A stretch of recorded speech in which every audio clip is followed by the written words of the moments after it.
All right, folks. So this came in the garage, and this is a weird request. Actually, it's been common lately. I've had a lot of people asking me about dedicated retro PCs. Now, typically, like for retro gaming, I use like DOSBox and a whole bunch of the emulator ones, and it's a lot easier and it's simple in the fact that, well, you know your hardware is good, it's reliable, and easier to set it up. Little software stuff, but nothing too terrible. So somebody reached out to me and asked me about this Gateway 2000 and says, hey, they have it and they want me to try to restore it. As you can see, I think I may have bit off more than I could chew on it. But I say let's give it a shot. Pretty cool. Got your lock over here, reset. Luckily it's in the unlock position. Nice. Turbo. It's a P575 Gateway 2000. This doesn't match. I got rust and crust over here. Bit of dust. Doesn't even know if this runs. It may run, it may not. I don't know. Have my doubts about it. On the back, PS2, which I need to check. I don't even know if I have PS2 hardware. VGA, sound card. Manufacture date is December 6th, 1995. So she's pretty old, and I don't know when the last time she ran. Typically, I try not to mess with hardware like this, and the reason why is because, number one, I don't keep stuff like this around anymore. I used to, and then I just purged, but not sure if I have a PS2 keyboard, not sure if I have anything for that matter. But what I'm going to do is open it up, see what's inside, and see what we can do. Just kind of peel this away.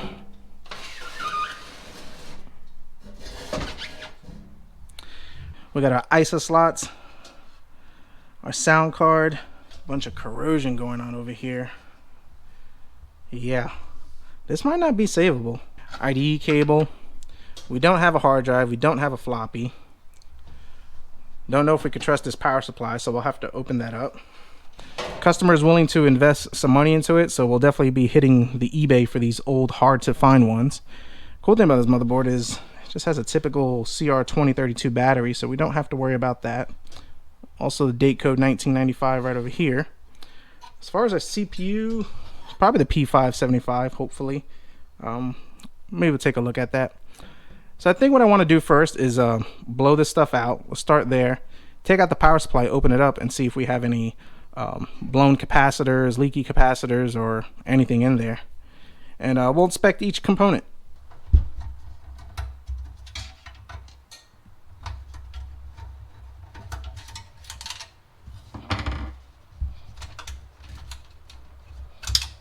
Kind of crunchy.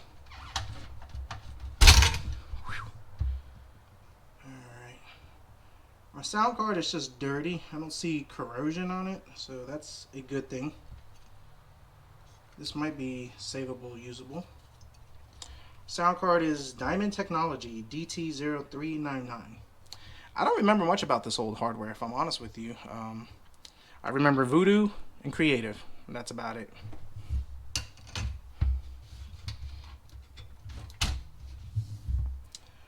Our graphics card, S3 Trio 64V Plus. That's about it. I think is our memory chip, Magic Silicon. See if it's got anything else. Also 1995. Yeah. Might be 1 meg or 2 megs. These might be 1 meg chips. Not 100% sure. We'll find out eventually.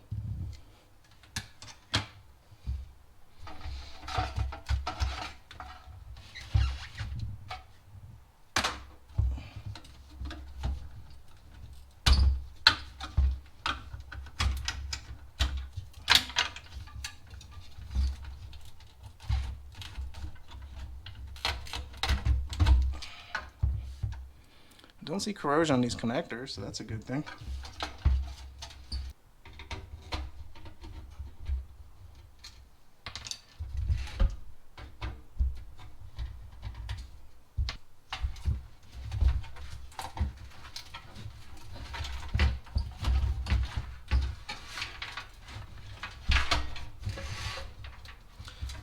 A little crusty on this.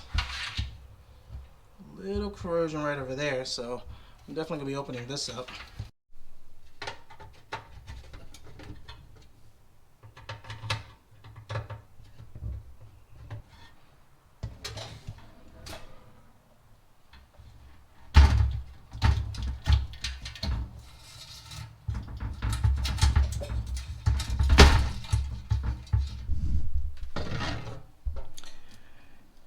Yeah, she's pretty rough and dirty, so she's definitely been sitting for a while.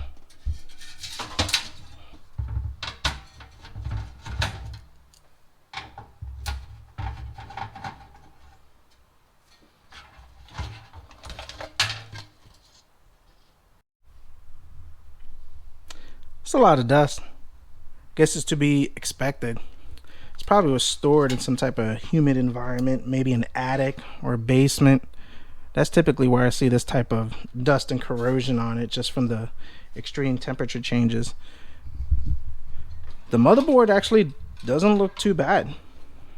The capacitors are not swollen, so this thing probably doesn't have a lot of hours on it. It's just dusty, but I don't see corrosion on the board. Even just taking a look on the back, and I know the camera doesn't really show it justice, but there might be hope for this little guy.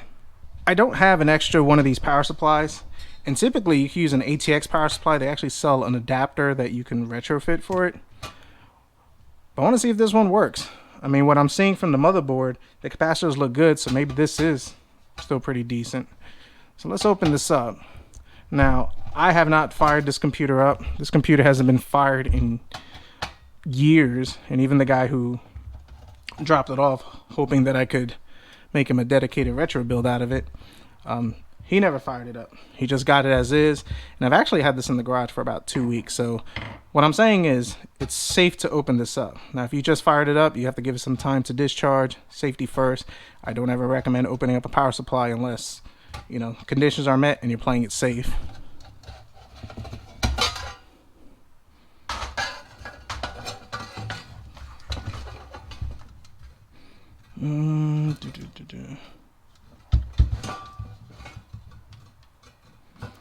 From what I can see, it actually doesn't look too bad in here. Capacitors are good. I mean, we just got dust, but I'm actually pretty hopeful on this. This may work. The fuse doesn't look blown over here. And from what I see under there, I don't see anything that suggests that we have corrosion on the bottom or anything burnt. So I think a quick cleaning should bring this thing back to life and make it usable.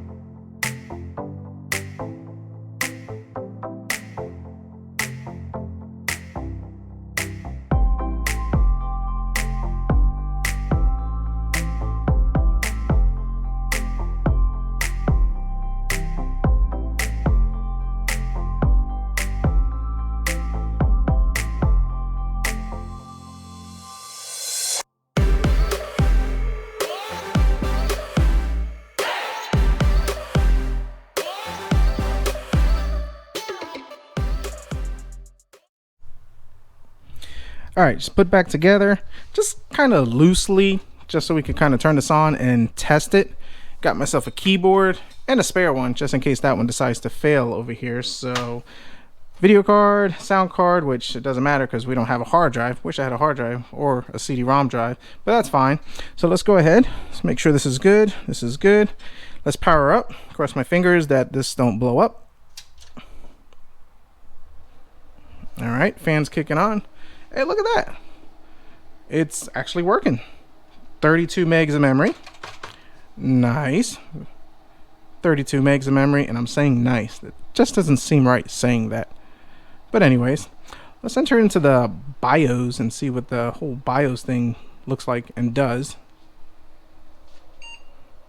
I know CMOS battery failed. I took out the CMOS battery because I didn't trust it. Who knows how long it's been there. F1 to enter setup. Floppy drive failed because we don't have one. And we're in our BIOS, and this is about as ancient and basic. Wow, ain't that something? 32 megs, 640 kilobyte. I forgot what all this stuff means. No mouse installed. EVGA, VGA, not EVGA, which, wow. Let's see, our Pentium 75. Some options over here. Ain't no overclocking on this one right here. And that is about it. So I think that's where I'm going to end this video. I'll let the customer know that this thing works. It's good to go. And maybe he'll be able to locate, or we'll be able to find one on the old eBay, get an old hard drive. Maybe what? I forget how small hard drives were back in the day. 20 gigs, 8 gigs. I don't know. We'll have to figure that out. We could pop in some Windows 95, Windows 98, and do some retro gaming, and he should like it. So I'm surprised to say that the power supply worked. I had my doubts, but pretty much what you're looking for is just the puffy capacitors. Now, doesn't mean that they won't blow up later because they're old, but I guess this thing wasn't used hard. I guess mostly it was just kind of just put away and just sat for a long period of time, but video card seems to be working. Everything's looking good, and we should be good. Now, it did have 2 other sticks of memory, and I took these out because when I put all 4 of these in, it only picks up 8 gigs, but when I put those 2 in, it picks up 32 gigs, and I think that's the better way to go on it. But I gotta say, this is just a cool piece of hardware. I mean, it takes me back to the childhood. Kind of miss this stuff, but then again, I don't miss the whole config sys auto exec back and just kind of configuring everything. That just got so tedious after a while. Another thing too, popping in this memory in and out, oh my gosh, that is a pain in the butt. We've definitely got spoiled and come a long way in the computer world. So stay tuned for part 2, and maybe we'll be able to get ourselves a hard drive and a CD-ROM drive, play some old games on it, see how this thing holds up years later, and hopefully the power supply won't blow up on us. So thanks for watching. Hope you enjoyed the video, and we'll see what we come up with next.